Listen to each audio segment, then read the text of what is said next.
Good evening, everyone, and welcome along to another VCO Esports Studio with myself, Ben Constanduros.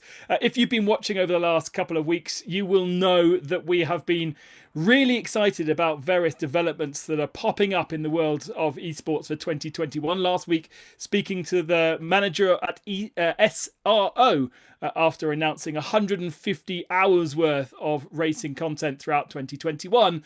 And if you were with us for the final round of the VCO ProSIM series on Wednesday, if you weren't, go and check it out. Really nice broadcast, great racing.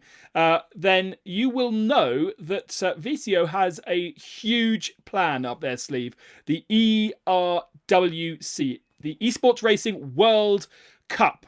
And therefore, tonight, my guest is on this Easter Monday. Happy Easter, by the way, if you believe in that sort of thing. Is my boss. I'm interviewing my boss. Bit weird. But welcome along to Florian Haasper, who is the man behind VCO. Florian, this is kind of weird, isn't it? It feels weird, Ben. Yeah, but I'm happy to be here, to be your guest, and yeah, with the recent announcements that we made, I think it makes sense to just talk about all this with a bit more time, and this is what the VCO Esports Studio is all about.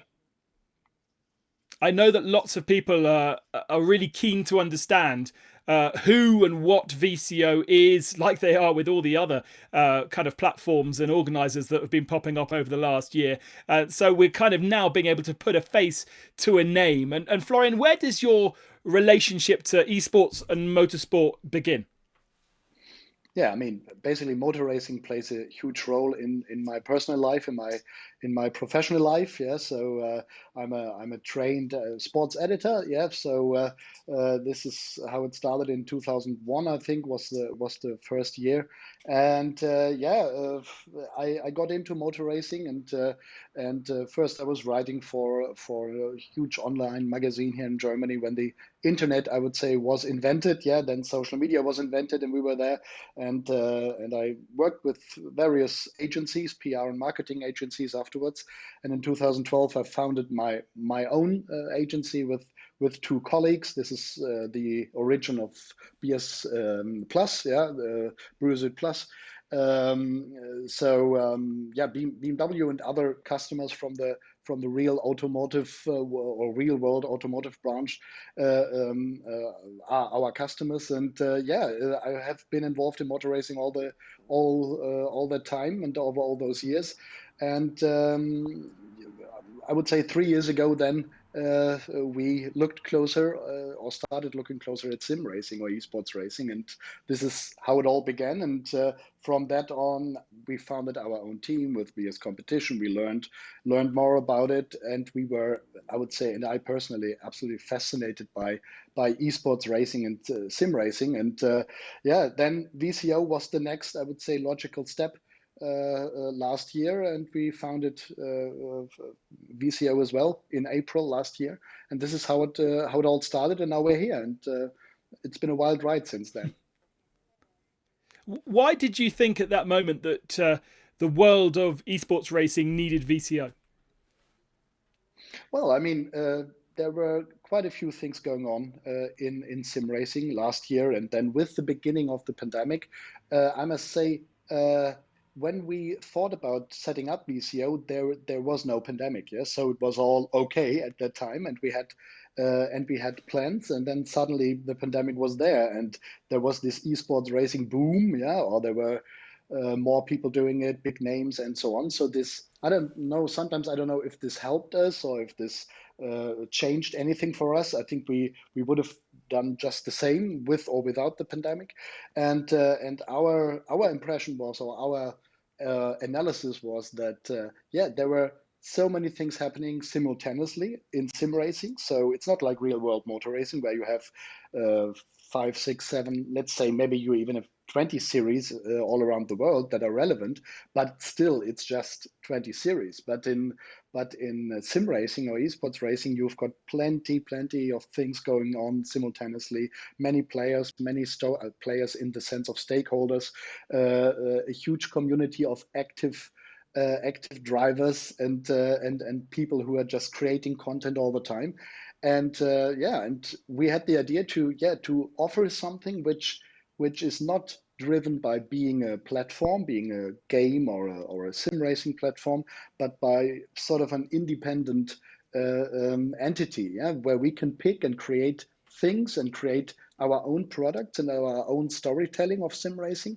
And this was the initial idea, and we wanted to do new things to play with ideas and to be innovative. Yeah, I mean everyone wants to be it, but this was our driving force, I would say. And sorry, it's always long answers with me. It was also about getting professionalism into communications, because we were trying to find good pictures of drivers or cars or teams and everything, and it was very hard to find that.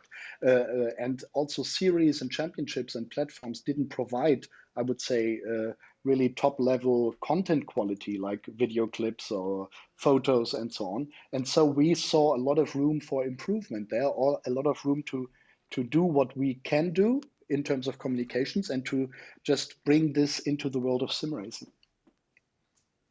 Which you've done so successfully, partnering events that already existed, like in our factor, the GT Cup, and some of the special events or the Grand Slam that VCO called it last year and this year as well, and having now a partnership with ACC and SimGrid and their World Cup. But that's a different thing to then organising a whole championship like you guys did with the Pro Sim series. Yeah, I would say this is our strategy or philosophy behind it, because we definitely knew that we wanted to do all what we are doing for and with the community. And I think this is very important. At the very beginning, I, I, I talked to quite a few people, and I felt this, I don't know if this word is correct in English, but this suspense or this suspicion that we are just guys that want to make quick money out of all of that on the back of the community, and just to show up and tell people what they don't do right and we do it better, or things like that.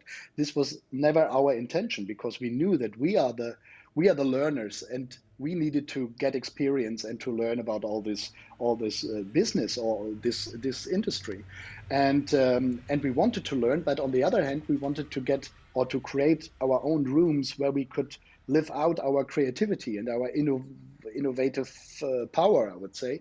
So we knew that it would be a twofold thing: partnering and supporting existing series and events and communities on the one hand, and on the other hand, to create our own, I would say, pinnacle events, where we say not pinnacle in the sense that they are better than the others, but pinnacle in the sense that we can, or we have full control of them and can do what we think could help the series or this championship. And this is how the ProSim Championship idea came up. Yeah, that we wanted to combine the real world races with the best sim pros in the world, and to just do an all new storytelling and to provide something new, which hadn't been done like that before. And so this was the first idea, and then we just did it. And this is how we do it usually, that we just do things, and sometimes they go wrong. And this is very important to know that we did so many mistakes in the process, and we will keep on doing them. But on the other hand, we also did a few things right, I would say. So it's been a very interesting development. Yeah. And what was very clear to you and I was how important the championship, the Pro Sim series, was not just to the sim drivers, but also to the real world drivers. Seeing Ayachan's Guven's face becoming champion on Wednesday evening, it meant, I mean, it was a big day for him, but it meant a lot to him, and it meant a lot to the sim races to have taken victory or to be in the top five. I think recently also the championship was voted by the Race magazine as in the top five most important series of 2021. So it was important for everybody. Yeah, seems like it. And this was the goal: to create something relevant, and to create something relevant by taking the best, I would say, from both worlds. And I think and I must mention Timo Glock here because we Yeah. had many meetings and discussions last year, and through the conversations with him, I realized that the pro racers or the real world pros, I mean. Uh, when the pandemic came up and sim racing grew, and so they were asked, can you do a race there, can you do a race there, can you fly the flag for your manufacturer in this race and in that race? So suddenly real world drivers were uh, just pushed into sim races, and then they went to the next one because everybody wanted to have them in for reach and storylines and so on. But they never really, and this is what I think, they never really got something back because they were just used to a certain degree. And I think the good thing was now, or the idea of ProSim, to give them prize money as well, to treat them like a sim racer, to treat them like an esports athlete, I would say. I think this changed a lot because it also showed them that they are now not just a VIP guy who is used to promote a series, which we definitely did as well, because this is how it works. Yeah, if you have big names in there, then why wouldn't you mention them in social media or press releases?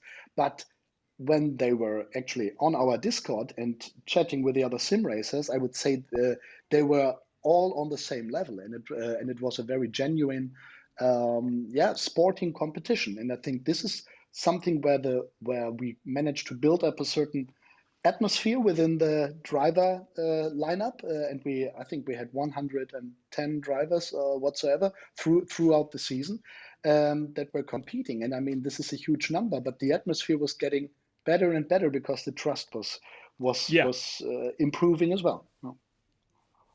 Yeah, absolutely. The atmosphere in the middle part of the season was a little bit fractious, and it did very much improve thanks to the management of VCO and a couple of strong words to some of the more naughty sim racers. Right, we're here to discuss ERWC, so let's get on to it. What is the Esports Racing World Cup? Well, basically, it's a big team competition. It's about finding. Oh, well, finding. I mean, again, this is a claim. Yeah, we want to find the best esports racing team in the business, and I'm really convinced about this. This cannot be done on just one platform. So, esports racing is more than just one platform. Every platform has its strength and its fans and its great things and so on. So I love iRacing and R Factor too, and ACC. So they produce great content, and it's all perfect. Or well, it's very interesting. But to combine these platforms, I think this can only be done by an entity like VCO. Many others maybe as well, but we are independent. We are no platform, and we are not related to a platform, I would say. And so the idea was, yeah, to create one competition over or across three platforms to look for the best team, and to do this in a very esports like fashion, I would say, and to not just to create another season that starts in April and ends in December, and we have 10 rounds with 12-hour races. I mean, this is cool, and this is definitely justified to do it or to keep on doing it. And we will partner series again, to promote this way of esports racing. But the idea was to do it like the League of Legends World Championship, to have one big tournament where we can get all this together and find the best team within 10 event days in January. And so this is what we will do. Yeah, so the climax is in January across this big tournament uh, fortnight, I suppose you would call it. But there's a huge amount of build up to that with different qualifiers from I think September onwards.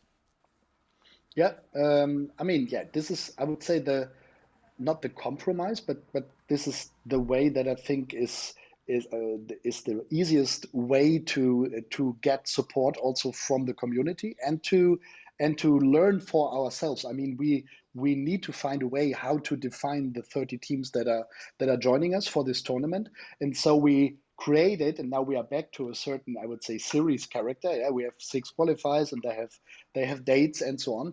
But the interesting bit is that we have 2 per platform. Yeah, so we have 2 events on iRacing, 2 events on rFactor 2, and 2 on ACC.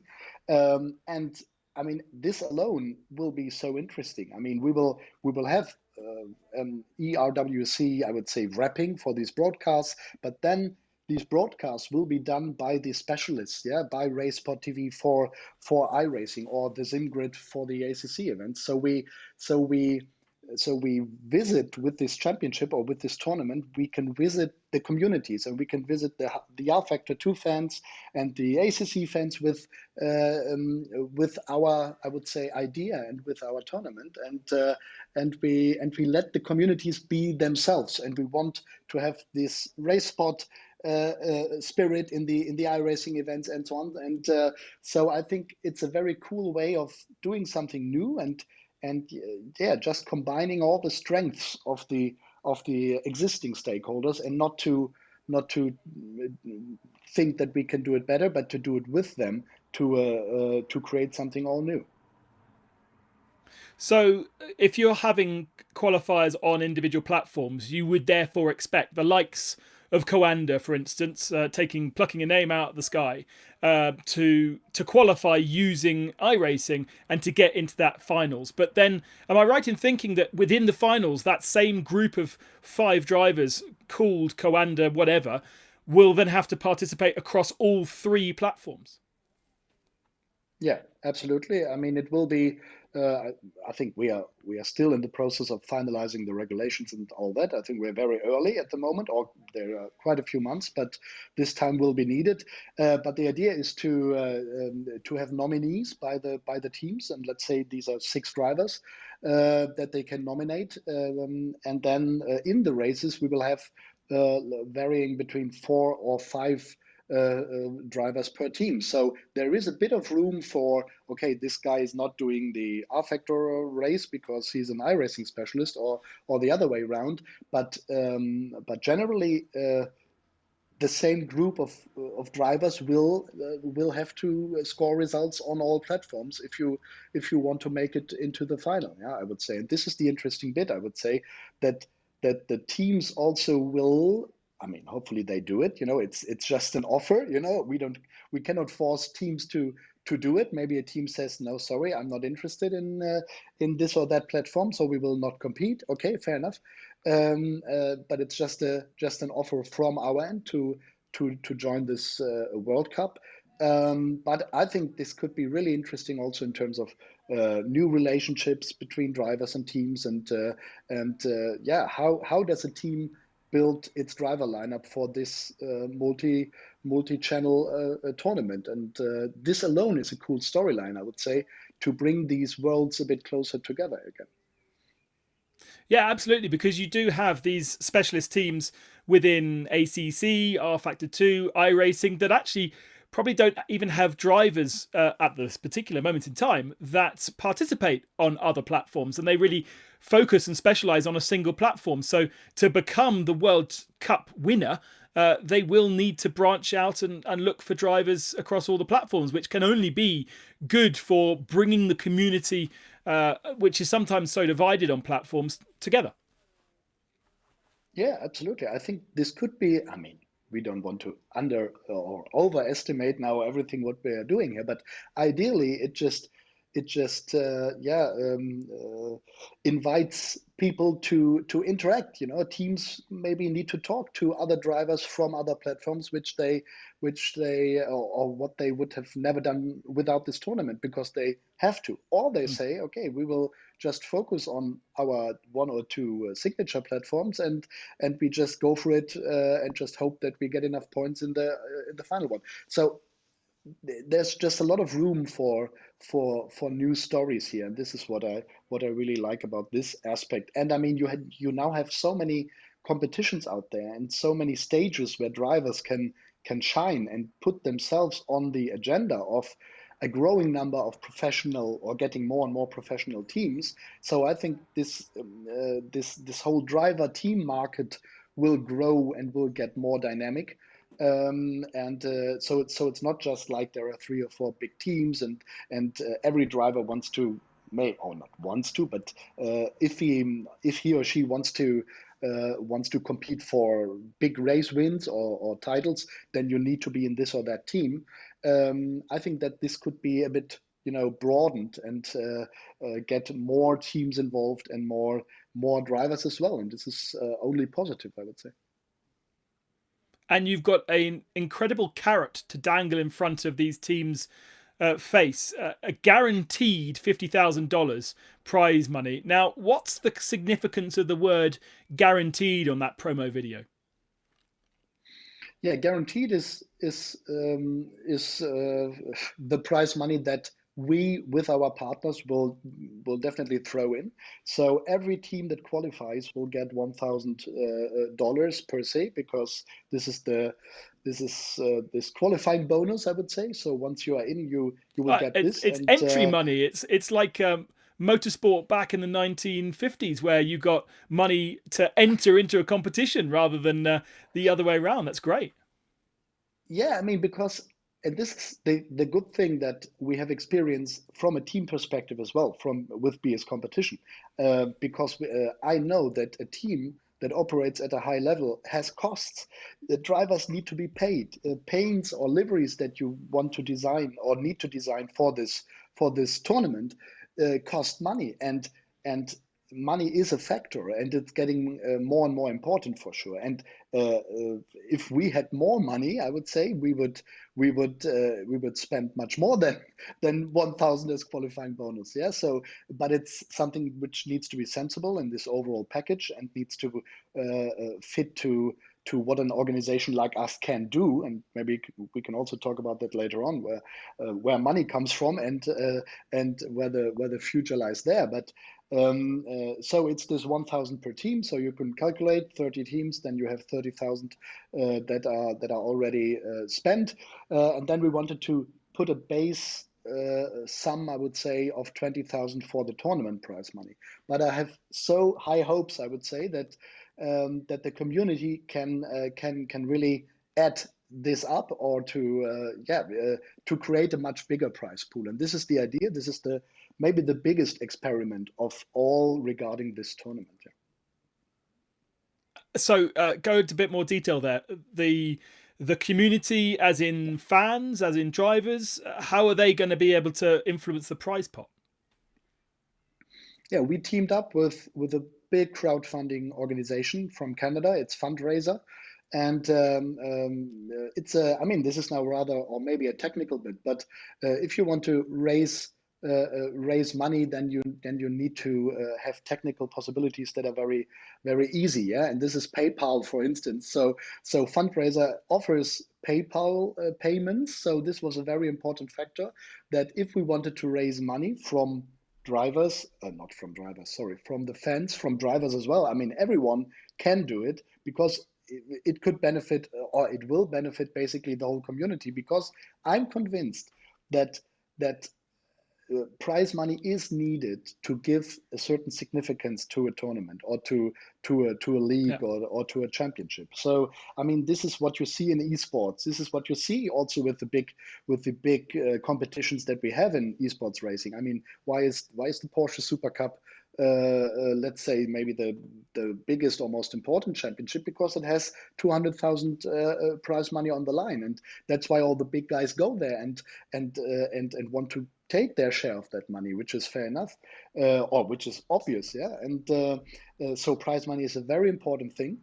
And by the way, if we talk about prize money now for a tournament that lasts 10 days, this is a complete different ball game than having to, I would say, yeah, compete in a series of 10 events, and you have to spend 10 evenings, and you have to get prepped for 5 days before these events to then have a chance for the prize money. And what we do now is to create a really, or hopefully to create a very significant prize pool, which can then be won, or which is divided within just 10 days with a handful of races. And I think this condensed format is also something very interesting, I don't want to say it's easy money, but it's but I think as we're also using fixed setups and there's no big setup work involved, I think it could be really a test of talent and strength and competitiveness and so on, but not so much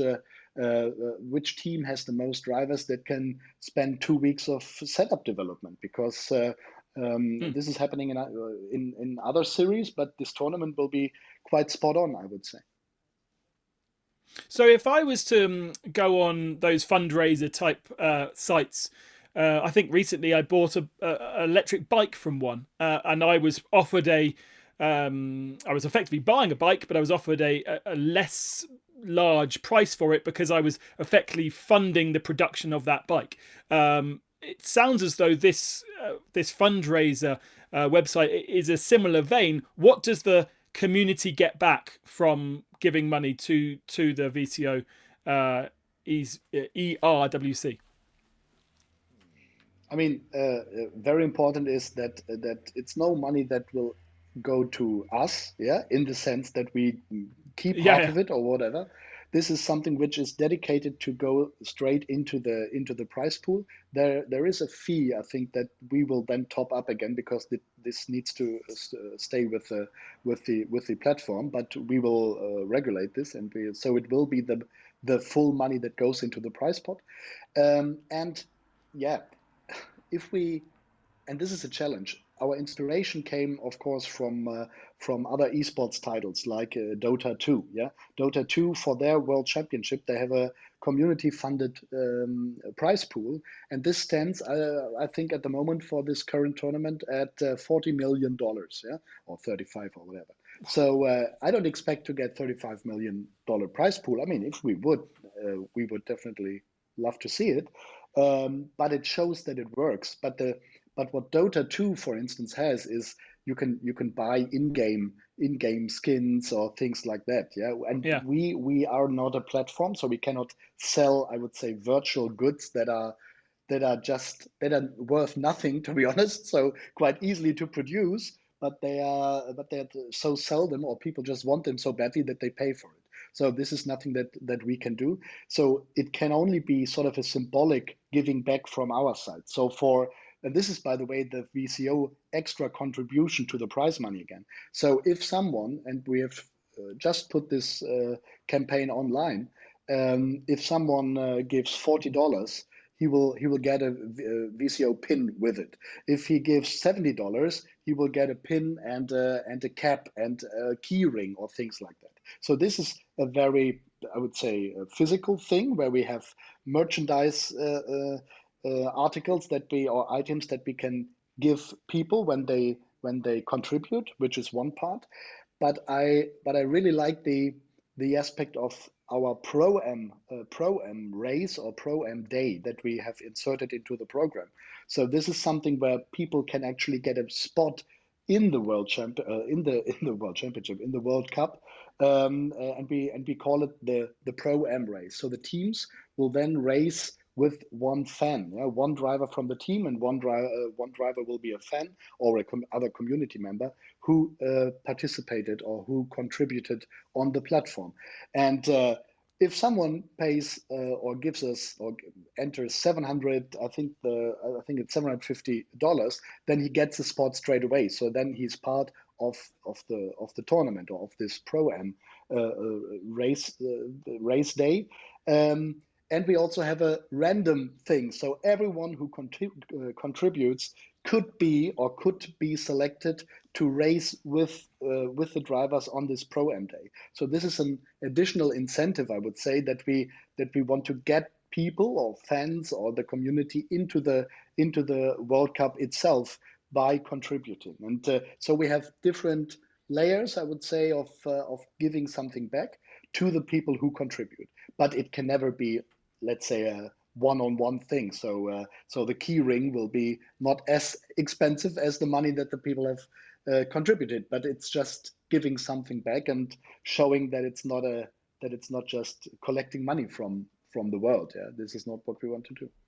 So this idea has probably, I imagine, been floated around secretly a couple of weeks now, and obviously the announcement coming out on Wednesday. What's been the reaction so far towards you? Have you had teams already on the phone asking more about it, wanting to enter, trying to understand more? Yes, absolutely. And I mean, we are over the past months or 1.5 years. I mean, we got well connected, and of course, we talked to a couple of teams and to the platforms and so on to create something which is feasible. Yeah, I mean, we are not just thinking about things and then we do a press release and then we hope that it works.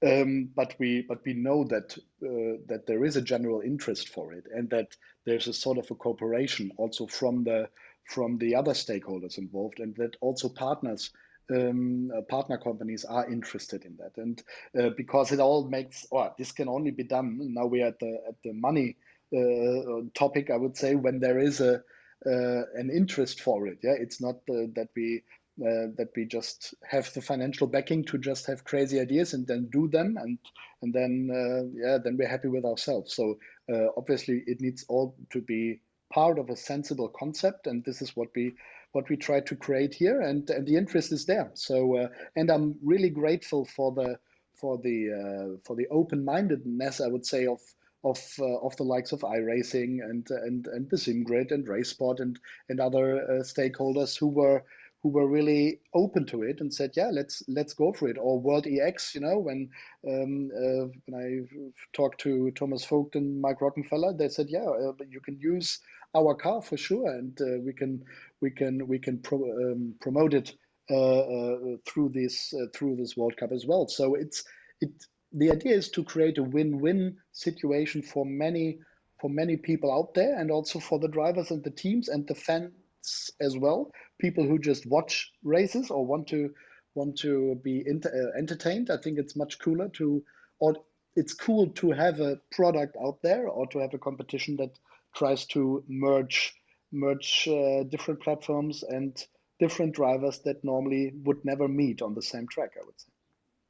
It sounds like a massive undertaking, to be honest. 3 different platforms, 6 qualifiers across the second half of this year, and then eventually culminating with 150 drivers, if I'm doing my maths correctly, 30 different teams across a huge spectrum tournament with plenty of PR and marketing exercises along the way, no doubt, from you guys. So I'm incredibly excited to see how it goes. Congratulations on getting it to this stage already, and thank you very much for explaining more on this studio show.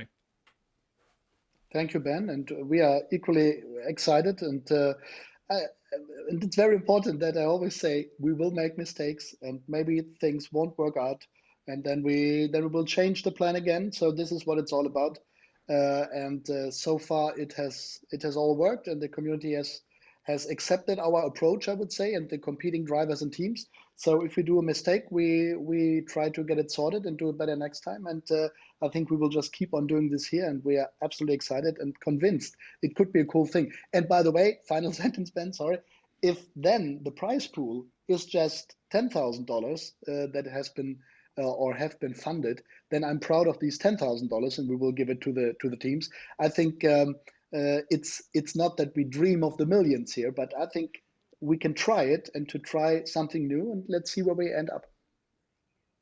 Yeah, absolutely. So much excitement for all kinds of competitions across all kinds of platforms in 2021. For all of you guys, if you're teams or drivers, make sure you start talking to the other side, perhaps. If you're an iRacing guy, go and chat to some R Factor 2 and ACC guys. You might need to start practicing.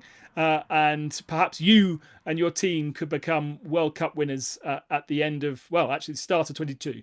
But for the moment, VCO bids you farewell. Thank you very much for joining us on the Esports Studio show. And as per usual, every Monday night at 8 o'clock, we'll have another guest for you. But a lot to digest, so get practicing. Cheers for now. Bye-bye.